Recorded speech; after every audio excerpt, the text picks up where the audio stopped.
En 2006, la saga James Bond va inaugurer un nouveau cycle avec l'arrivée de l'acteur Daniel Craig. C'est un comédien qui ne convainc pas du tout au moment de l'annonce de ce nouveau casting et il devra faire ses preuves dans Casino Royale qui va convaincre à la fois le public et la critique.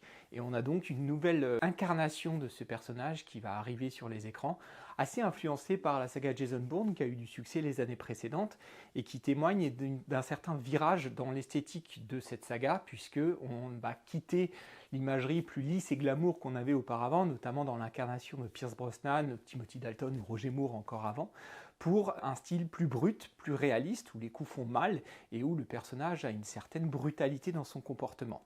Casino Royale, donc en 2006, est un véritable succès. Il est suivi par Quantum of Solace en 2008, qui va un petit peu moins convaincre, même si les chiffres en termes de box-office seront plutôt satisfaisants.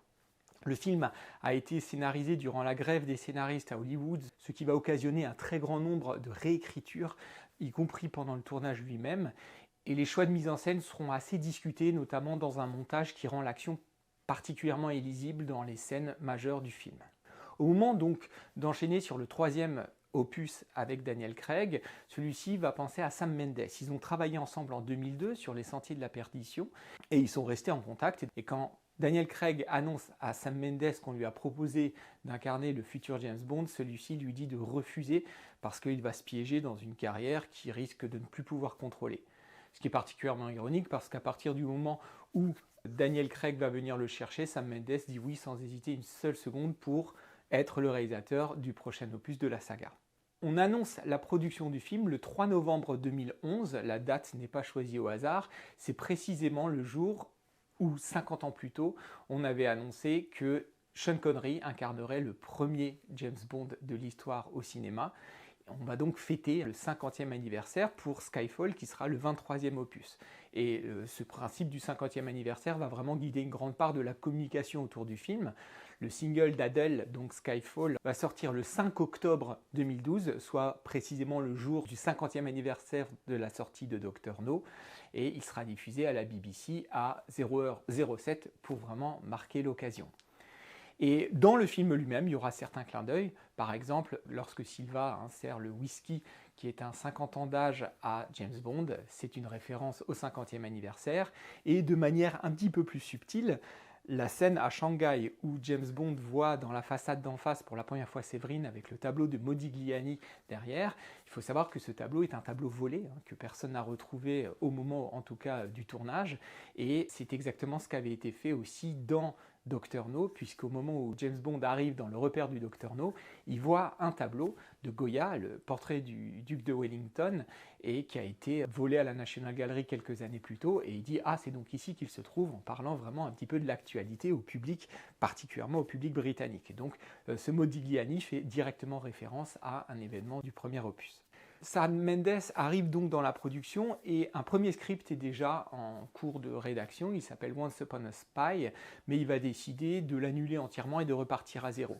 Il a la volonté d'imprimer un petit peu sa patte en tant que réalisateur qui ne serait pas simplement au service d'une franchise, mais qui y mettrait une forme de sa personnalité et on peut y voir un petit peu une redite de ce qu'avait fait Christopher Nolan quelques années plus tôt dans la trilogie Batman entre 2005 et 2012, où on voyait un réalisateur ayant sa propre façon de mettre en scène et qui va la marier à une franchise qui évidemment existe depuis fort longtemps. C'est un peu le principe que va mettre en place Sam Mendes.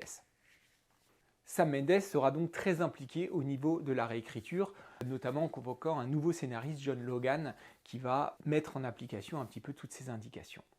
En ce qui concerne le casting, on va faire appel à de nouvelles figures très importantes de la mythologie James Bond. On a Q qui arrive, incarné par Ben Whishaw. On a aussi Moneypenny.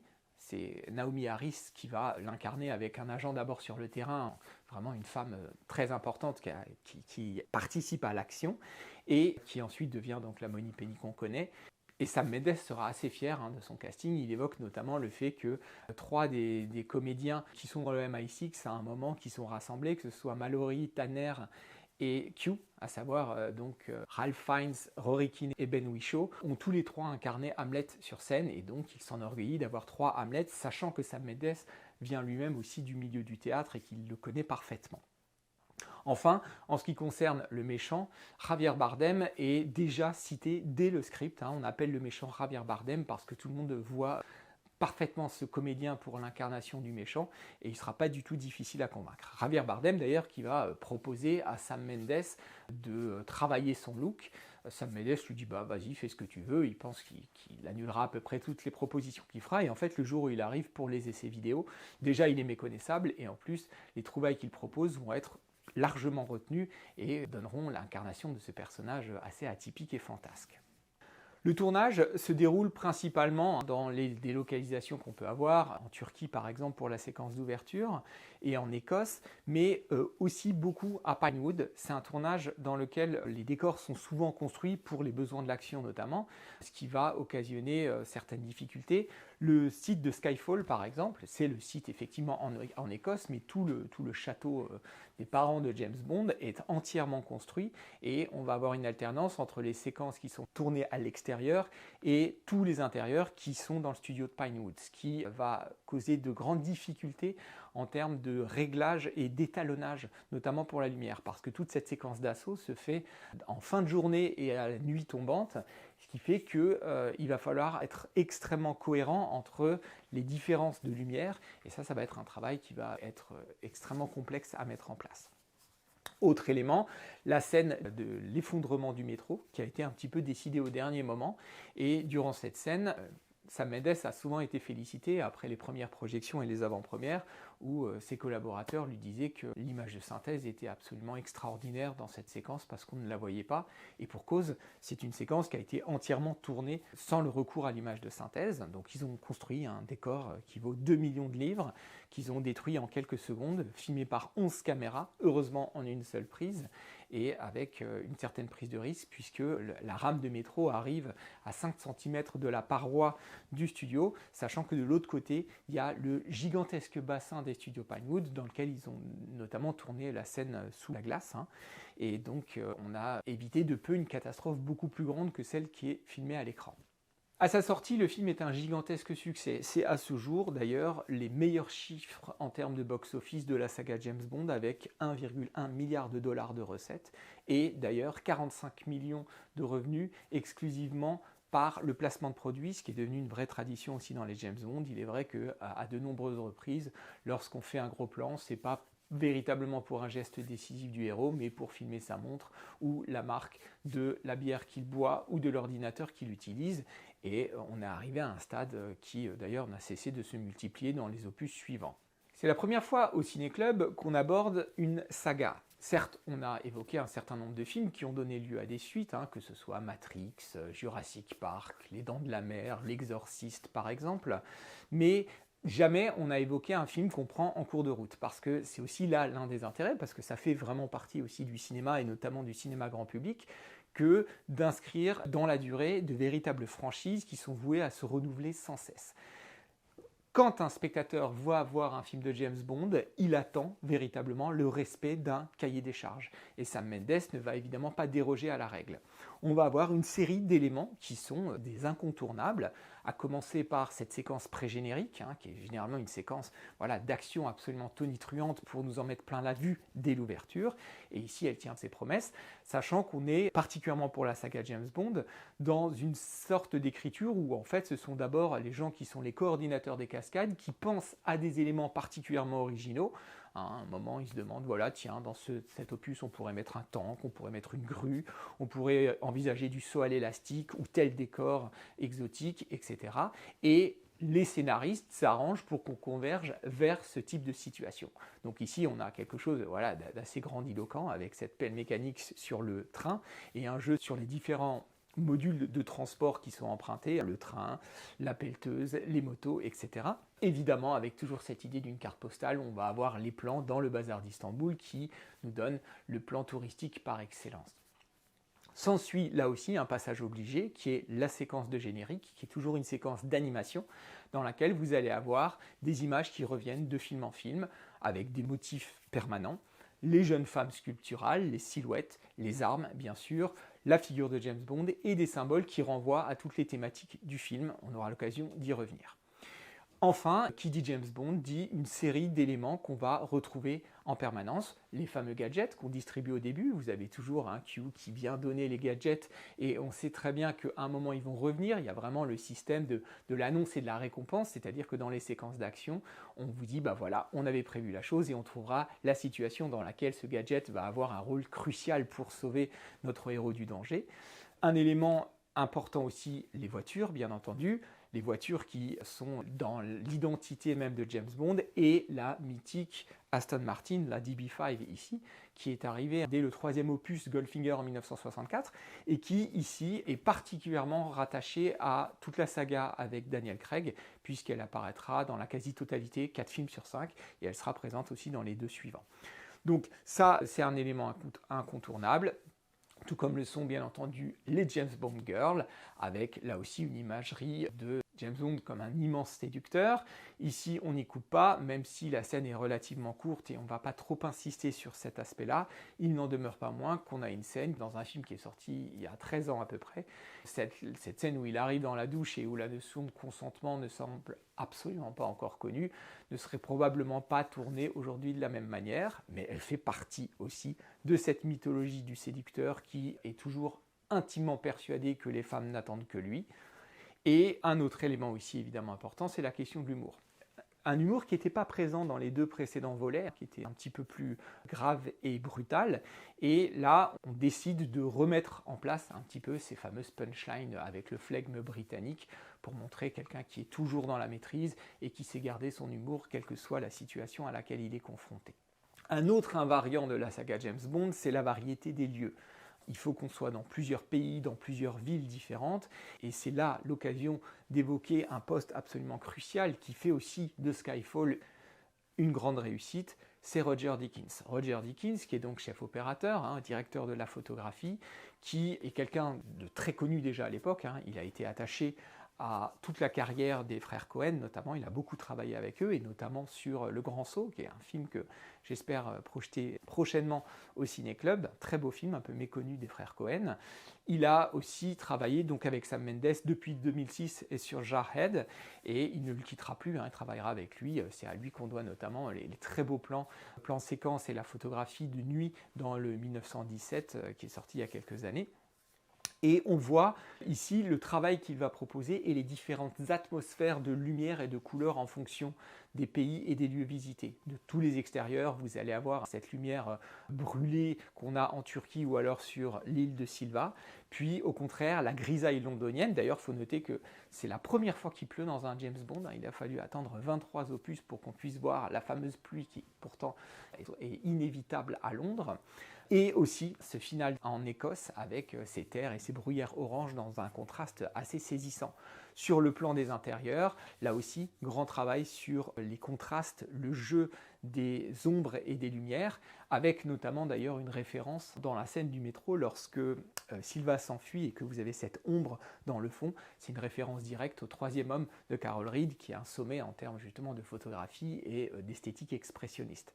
Et la séquence où Roger Deakins fait véritablement des merveilles, il y en a 2. D'abord celle à Shanghai, où vous avez tout un travail sur les transparences, la lumière artificielle au néon qui est absolument sublime et qui va travailler le suspense tout en jouant aussi sur les contrastes entre les lumières froides de l'intérieur et les lumières chaudes du Modigliani en face, et qui prépare le terrain d'un des chefs-d'œuvre de Roger Deakins en termes de photographie, qui sera le Blade Runner 2049 de Denis Villeneuve, qui pour le coup va pleinement exploiter cette question des lumières artificielles et de la ville futuriste. Et l'autre élément, évidemment, ce sera tout ce final nocturne avec la lumière du brasier, qui va donner une tonalité sépulcrale assez splendide pour cette fin en forme de requiem. Sam Mendes n'est pourtant pas un cinéaste qui vient du film d'action.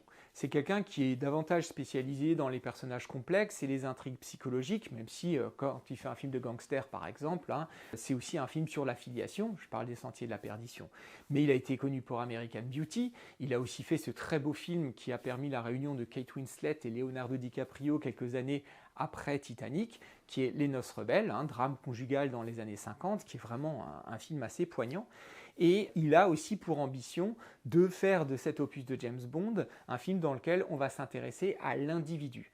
Et si vous regardez, c'est un parti pris qui est très intéressant, qui a pu être reproché par certains critiques sur le fait qu'en réalité, tous les enjeux du film tournent autour de la personne de James Bond. On n'est pas dans les enjeux géopolitiques majeurs qu'on peut avoir d'habitude. Au contraire, toutes les questions le concernent directement. Dans son rapport aux femmes, par exemple, le fait qu'il n'ait pas une histoire d'amour extrêmement importante, mais plutôt une ou deux conquêtes, montre aussi qu'on est dans le sillage de ce qui s'était passé dans les 2 opus précédents, car la grande histoire d'amour de James Bond, c'est celle avec Vesper Lynd, incarnée par Eva Green dans Casino Royale, et qui a des conséquences, c'est sa grande histoire d'amour et sa grande histoire de trahison aussi, et qui a des conséquences directes dans Quantum of Solace, qui se passe quelques heures après la fin du précédent, et on voit qu'il est encore en train de porter cette trahison qui lui a réellement brisé le cœur.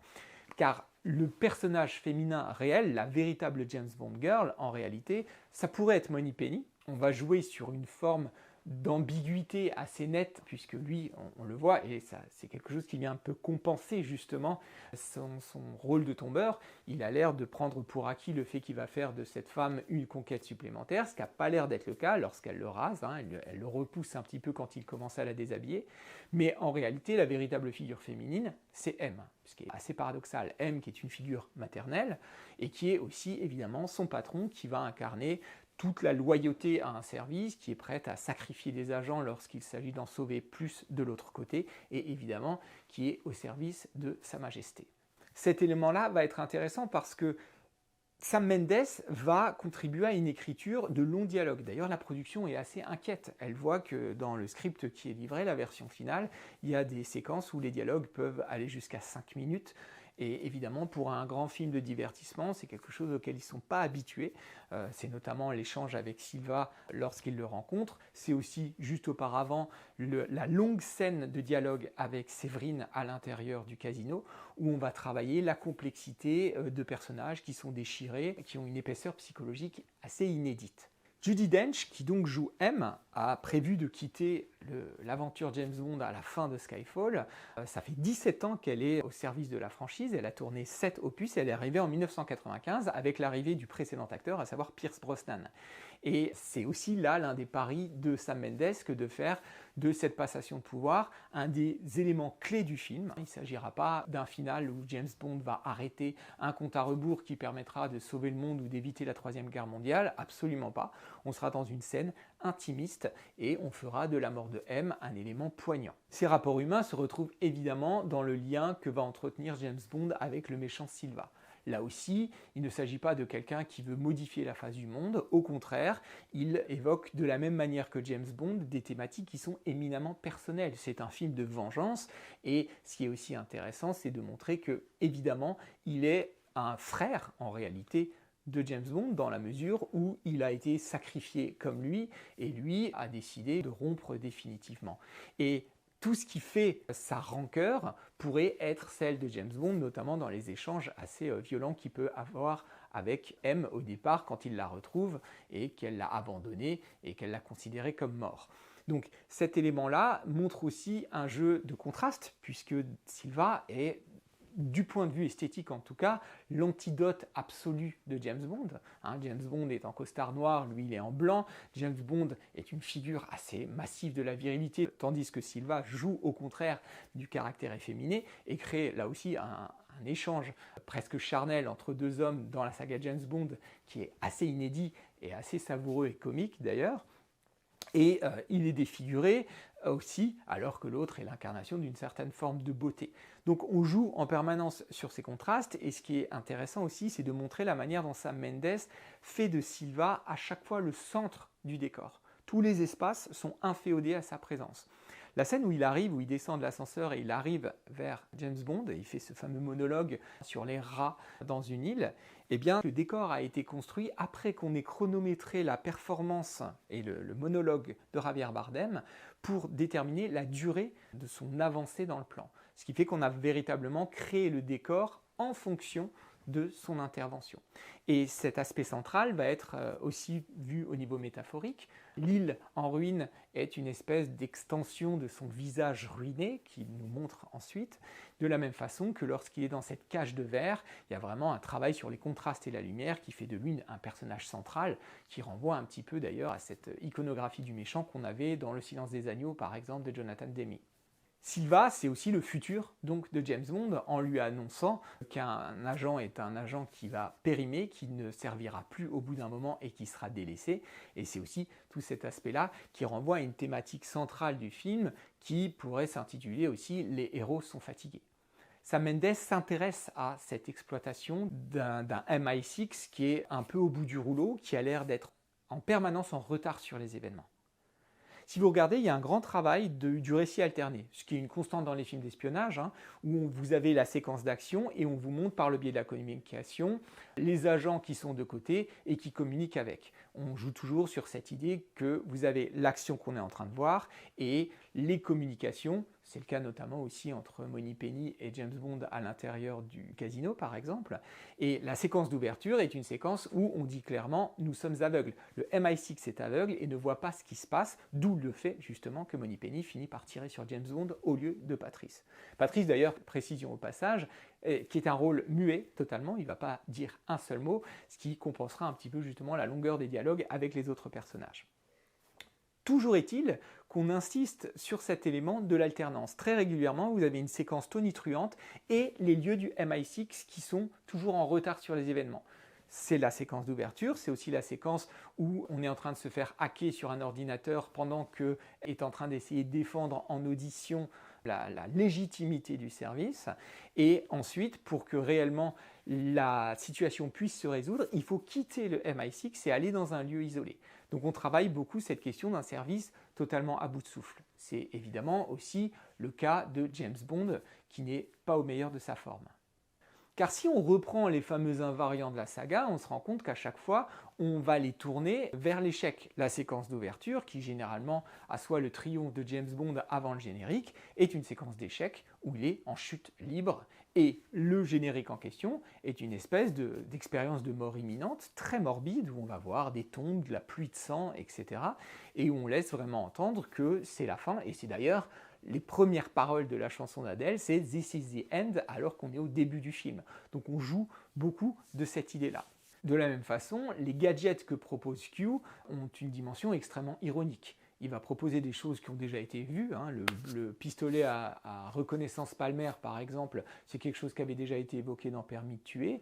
Et alors évidemment, le transistor, on est dans la préhistoire de la technologie.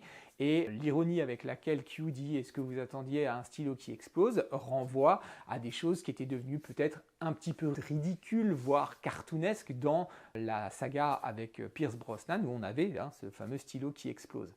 Donc on joue sur un caractère à l'ancienne et on déjoue un petit peu les attentes du public dans cette idée d'une course à la technologie. Parce que c'est un film, au contraire, qui va être beaucoup plus théâtral, même tragique, et jouer davantage sur une dimension littéraire que sur un blockbuster technologique tel qu'on peut l'avoir d'habitude. Il convient d'ailleurs de préciser que cette fameuse question de la liste qui va dévoiler l'identité des agents est quelque chose qui annule la fonction même. C'est un thème qui revient souvent dans le film, on évoque la question de l'ombre, la question du fait qu'aujourd'hui tout est à la lumière, etc. Et cette question de l'identité est au centre du film, la reconnaissance de l'identité dans la creuse du revolver par exemple, mais aussi l'idée de dévoiler l'identité des agents, qui est quelque chose en réalité qui avait déjà été évoqué en 1996 lors du premier volet de la saga Mission Impossible réalisé par Brian De Palma, où il y avait exactement la même idée du dévoilement d'une liste, avec cette même préoccupation d'un secteur totalement en crise, où on dit qu'après la lisibilité très nette d'un monde bipolarisé dans la guerre froide, eh bien, il va falloir totalement redéfinir la mission des services secrets. Cette thématique du vieillissement et de l'échec est évidemment à contrebalancer par rapport à un élément crucial de James Bond, qui est l'idée de son éternelle résurrection. Quand Silva lui demande quel est votre hobby, il répond la résurrection. Et effectivement, chaque fois qu'on voit un James Bond, dans le générique de fin, on nous dit « James Bond reviendra » et personne n'est dupe lorsqu'il est mort à la fin de la séquence de départ, tout le monde sait pertinemment qu'il ne l'est pas, quand bien même M se serait en train de rédiger sa nécrologie. Il y a quelque chose aussi qui est de l'ordre du jeu et de la mythologie. Et cette idée de la résurrection, elle va être au centre même de la réflexion que propose Sam Mendes dans cette intrigue de Skyfall. Puisqu'on va commencer par un travail de retour vers le passé. James Bond est un personnage qui a besoin de se réidentifier, d'où cette séquence assez étonnante au début où vous avez ce focus qui n'est pas du tout fait sur une silhouette à peine reconnaissable et James Bond qui avance et son visage va sortir de l'ombre pour qu'on puisse le voir. Cette séquence va annoncer un petit peu les phases par lesquelles il va passer, parce qu'effectivement, il commence par mourir symboliquement et il va devoir faire un travail d'introspection. Un travail d'introspection avec un retour vers le passé, d'abord, la voiture et évidemment la demeure parentale. Un retour sur le passé aussi justement qui se fait par le biais d'une volonté d'aller quitter complètement les lieux habituels et d'aller dans cette Écosse de l'enfance et par d'ailleurs une jolie séquence où on voit la caméra qui filme depuis le ciel cette voiture qui s'en va vers des landes désertes et cette demeure, et la référence à Shining est assez évidente, on voit très clairement ce parallèle qui se fait. On quitte le monde de la civilisation pour aller dans un endroit qui est hanté par des fantômes, ici les fantômes du passé de James Bond lui-même. Et en termes justement de référence au passé, il y a aussi toute cette question du western. Parce que là aussi, c'est des choses que certains fans de la franchise ont moins appréciées. L'idée qu'on fasse cet assaut final à échelle finalement assez intime. Vous avez donc cette vaste demeure et on attend, on sait pertinemment que les méchants vont arriver et on se prépare à leur arrivée. C'est Rio Bravo par exemple. Alors certains ont dit, et ça a à la fois amusé et agacé Sam Mendes, que c'était aussi Maman j'ai raté l'avion, ce qui n'est pas faux. Il y a le côté très ludique de préparation de pièges pour déjouer évidemment l'arrivée des méchants. On voit en tout cas ici la manière dont Skyfall va convoquer des modèles plus anciens que lui pour donner cette coloration tragique et littéraire à son film. Et c'est quelque chose d'ailleurs qui a généré de véritables débats parce que la production, notamment Barbara Broccoli et Wilson, qui sont attachés à James Bond depuis toujours, s'inquiètent un petit peu de voir le tournant que prend l'intrigue au fur et à mesure alors qu'on est censé être dans une gradation continue. Et il va donc y avoir cette idée de faire arriver Silva en hélicoptère de manière à renouer un petit peu quand même avec quelque chose d'épique et du côté de l'action avec quelque chose de lourd. D'où le fait que d'ailleurs James Bond fasse cette réflexion, il sait soigner ses entrées, avec là pour le coup aussi une autre référence, la diffusion de la musique renvoie très clairement à la façon dont les soldats diffusent la musique dans la séquence maîtresse d'Apocalypse Now. Donc là, on rejoue un petit peu le caractère beaucoup plus tonitruant du film d'action traditionnel. Cette introspection se fait aussi par un motif qu'on ne va pas cesser de revoir et qui est l'idée d'aller à chaque fois creuser. La première séquence, il tombe dans l'eau. Dans la séquence du générique, on le voit aller carrément sous la terre. Et c'est un motif qu'on va retrouver. Le MI6 est condamné à se renouveler, mais sous la terre, dans le métro. Et on va jouer aussi à chaque fois de ce motif d'aller chercher à l'intérieur de soi, de la même façon qu'on a aussi d'aller sous la glace. Et bien entendu, ce souvenir originel de James Bond qui s'est enfermé dans ce réduit, ce petit KGB. Donc on ne cesse de parler d'aller à l'intérieur pour pouvoir retrouver en réalité qui on est. Et ce rite de passage, c'est aussi très clairement une sorte de sacrifice permanent. Sacrifice du corps d'abord, on voit James Bond qui s'est laissé aller, qui est mal, qui est vieilli, qui est abîmé, qui est alcoolique, qui tremble et qui va devoir passer par une espèce de rite de réentraînement dans lequel d'ailleurs il échoue. Et aussi le fait de passer par le feu tous les symboles qui sont en lien avec son identité. Ce sera son Aston Martin, ce sera le MI6 lui-même qui explose littéralement, et évidemment Skyfall à la fin, cette demeure familiale qui va être réduite en cendres. Ce motif est aussi évoqué lors de l'entrevue entre Q et Bond au musée, où ils sont en train de contempler un tableau de Turner, qui s'appelle Le dernier voyage du téméraire, et d'ailleurs il disserte un petit peu là-dessus, même si vous avez là aussi le caractère extrêmement pragmatique de Bond qui ne veut pas interpréter, alors que Q, avec sa finesse, y voit évidemment tout un symbole sur l'idée qu'on est dans le passage d'une ère à une autre, puisqu'on est en train de passer du bateau à voile qui est tracté dans son dernier voyage, parce que c'est l'arrivée maintenant des bateaux à vapeur. Et la luminosité qu'on a dans ce tableau, ces ciels enflammés qui sont extrêmement beaux et propres à Turner, qui a d'ailleurs peint de très nombreux incendies, c'est un motif en fait qui est une sorte de fil rouge en termes d'image et de photographie dans Skyfall. Ces éléments orangés et contrastés avec le noir vont se retrouver à de multiples reprises. C'est la première apparition de James Bond dans l'ombre, il est dans cette lumière dorée lorsqu'on arrive enfin à faire le focus sur son visage dès le premier plan, et on va le retrouver dans des éléments intimes très importants. La séquence de dialogue avec M dans son appartement londonien.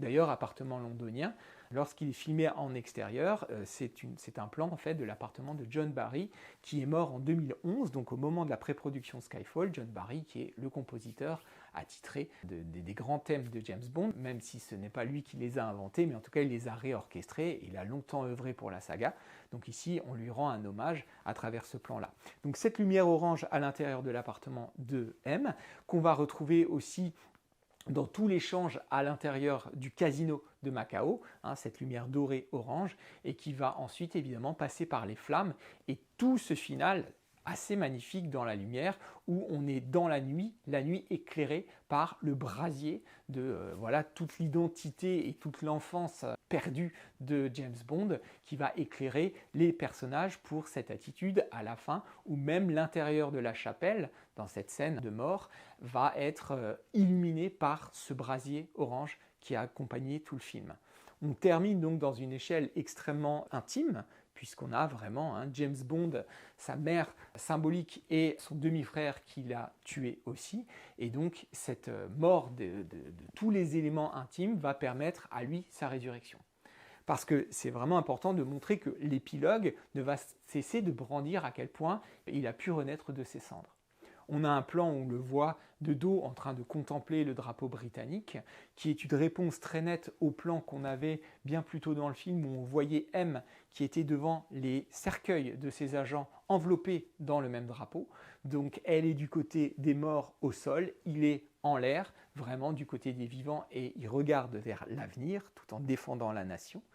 Et tous les éléments qui viennent après ne cessent de nous montrer qu'on va renouer avec les invariants de la franchise. On apprend enfin l'identité de Moneypenny, qui redevient la vraie assistante secrétaire à son bureau, telle qu'elle avait pu être dans le Dr No. Et toute cette séquence où on revient dans les intérieurs cossus britanniques, on pense son manteau, au porte-manteau, etc., avec M qui attend dans le bureau à côté, c'est vraiment toutes les bases grammaticales et syntaxiques de la saga qu'on a des James Bond contre Dr No. Donc tout est mis en place et on va pouvoir terminer par un plan qui n'avait pas été offert et qui avait pu frustrer les aficionados de la franchise, ce fameux plan avec le canon en point de vue subjectif et qui voit Bond et Bond qui tire en premier. Théoriquement, ce plan est toujours le premier du film et là pour le coup on nous en a privé, on avait au contraire cette silhouette floue et à la fin on a une séquence qui nous montre que James Bond est bien là, de retour, et qu'il reviendra avec un logo final qui, en plus, appuie cette idée du 50e anniversaire. C'est donc dans un habile sens de l'équilibre que Skyfall arrive à se distinguer, à la fois en respectant profondément le cahier des charges de la franchise, en proposant certains pas de côté, une réflexion un peu méta et ironique, et également une profondeur psychologique inédite pour les personnages. C'est assez intéressant de se questionner par rapport à cette question de la franchise parce que c'est quelque chose qui est devenu de plus en plus inévitable et incontournable à Hollywood. Si on prend depuis la sortie de James Bond et qu'on analyse le box-office mondial, c'est-à-dire les 10 films qui ont généré le plus de box-office dans le monde, eh bien on se rend compte que depuis 2011, à savoir depuis à peu près 14 ans, on a 4 films originaux seulement qui se sont placés dans le box-office mondial. 2 qui sont des biopics, Oppenheimer et l'atroce Bohemian Rhapsody, et Alfonso Cuarón avec Gravity et Interstellar. On notera d'ailleurs que Christopher Nolan est présent pour des projets originaux et il était aussi quelques années auparavant avec Inception. On lui doit au moins ça. En tout cas, 4 films sur 140 à peu près. Je ne compte pas les films d'animation, il y en a 4 environ, mais sur les 4, il y en a 3 qui eux-mêmes sont devenus des franchises avec des suites. Donc ça, il y a une raréfaction du film original qui est profondément inquiétante et qui d'ailleurs a pris un nouvel essor avec l'arrivée des franchises comme Star Wars quand elle a été rachetée par Disney ou Marvel, toujours sous l'égide de Disney, où on va inventer le concept d'univers étendu. C'est-à-dire que chaque film répond au précédent, que vous avez des contenus additionnels sur les les plateformes qui vous disent que vous devez voir telle série dédiée à tel personnage secondaire de manière à comprendre les événements du prochain film, et donc une espèce de logique de capture du public en disant ne regarde que mes produits de manière à pouvoir comprendre l'ensemble. Et cette logique de l'univers étendu a une influence sur l'écriture des sagas. James Bond en fait les frais. À partir de Spectre, d'ailleurs Spectre c'est vraiment l'association de méchants iconiques du James Bond dès les origines, on va inventer un méchant qui relie tous les opus de la saga avec Daniel Craig, de manière assez laborieuse. On sent que ça a été écrit par après et qu'on a envie d'inventer un arc général. Ce sera aussi le cas dans Mission Impossible. Si vous regardez le dernier opus en date, on nous fait toute une entrée en matière avec une sorte de best-of où on voit vraiment les 20 dernières années, les choses qui se répondraient et tout était prévu depuis le départ. C'est quelque chose d'assez stérile et surtout qui ne cesse de dire aux spectateurs les souvenirs que tu as sont devenus de la culture et on va te faire un clin d'œil en permanence pour te caresser dans le sens du poil. Ce qui est assez terrible en termes justement d'inventivité, d'audace et d'originalité. Or, Skyfall justement a pu encore proposer ça et avoir une véritable identité dans la saga. Les choses vont probablement pas aller dans le bon sens dans la mesure où Amazon a racheté la MGM et James Bond au passage. Barbara Broccoli a complètement abandonné l'idée de garder un droit de regard sur la saga, donc on peut s'attendre dans les années prochaines à avoir une logique d'exploitation similaire à celle qu'on peut avoir sur le Marvel Cinematic Universe par exemple, avec séries, personnages secondaires, spin-off, etc. La seule bonne nouvelle, c'est que le prochain opus sera réalisé par Denis Villeneuve, qui, lui, pour le coup, à la manière de Sam Mendes, est un réalisateur qui imprime sa patte aux franchises qu'il va revisiter. C'est le cas avec Dune, dont il est en train de tourner là le 3e opus, et lorsqu'il aura terminé, il va donc s'attaquer à James Bond. Reste à voir ce que ça donnera sous l'égide, évidemment, d'un studio aussi contraignant qu'Amazon. Sam Mendes, de son côté, après avoir réalisé Spectre, a fait des films plus singuliers. Il a fait donc 1917 et Empire of Light, qui évoque un cinéma, le lieu, et le cinéma évidemment. Et là, il s'attaque à un nouveau mythe de la culture populaire britannique, à savoir les Beatles, dans un projet assez fou, puisqu'il va réaliser non pas un biopic, mais 4, un pour chaque membre du groupe, qui sortiront le même jour, le 5 avril 2028, a priori, dans un projet tout à fait inédit et original.